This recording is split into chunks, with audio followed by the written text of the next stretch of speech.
سلام دوستانو، په دې هیله چې روغ جوړ او خوشحاله واوسئ. داسې طریقه د کوروالي کول چې له میرمنې به چغې وباسئ. نو د دې طریقې د سیکس کولو لپاره له موږ سره دا ویډیو تر پایه وګورئ او سبسکرایب، لایک او شریکول مو د ویډیو هیر نشي.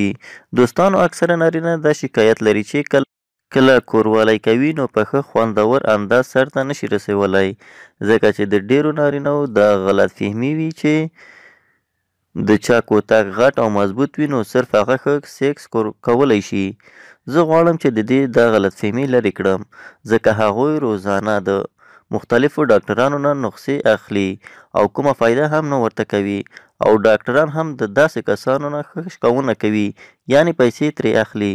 خو دا خبره برعکس ده، ځکه مباشرت لپاره صرف غټ کوتک نه ده پکار، ځکه د میرمنې شرمګاه د خاص سیکس کولو ته دلته وړوکی او کلک کوتک ته ښه ضرورت لري.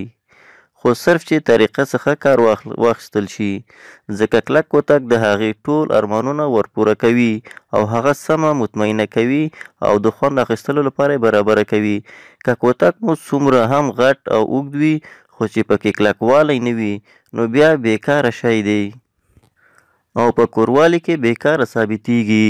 نو دوستانو د دې نسخې مسلسل د یوې میاشتې استعمال سره به ستاسو طاقت قدرتي او خپل ځای یعنی نارمل شي او د کوروالي په میدان کې به هیڅکله خجالته هم نشئ. دا شیونه د دې نسخې لپاره پکاریږي: 5 دانې خرما یعنی خجورې، شهد 1 قاشقه، لاچي یا ایل میده شوی 1/2 قاشقه، د وزې شیدې 1/2 کیلو. د جوړولو طریقه او استعمال یې: د خوب نه مخکې به د وزې شیدې راواخلئ او هغې کې به 5 دانې خرما یا خجورې واچوئ، زړې ترې ایسته کړئ او ټوله شپه یې همداسې پرېږدئ. نو سهار یې راواخلئ او هغې کې به شهد او میده شوي لاچي ور واچوئ او مکس یې کړئ او په نهاره یې وڅښئ. دوستانو دا یو خاصه نسخه ده او حتما کار کوي، قدرتي طاقت به درکوي او اثرات به یې 10 ورځو کې ووینئ، خو باید 1 میاشت له دې نسخې څخه کار واخیستل شي. دوستانو بیا هم درته یادوري کوم، زموږ چینل در سره سبسکرایب کړئ، ویډیو لایک او شریکه کړئ، ترڅو زموږ راتلونکي ویډیوګانې په اسانۍ سره وکتلی شئ. مننه.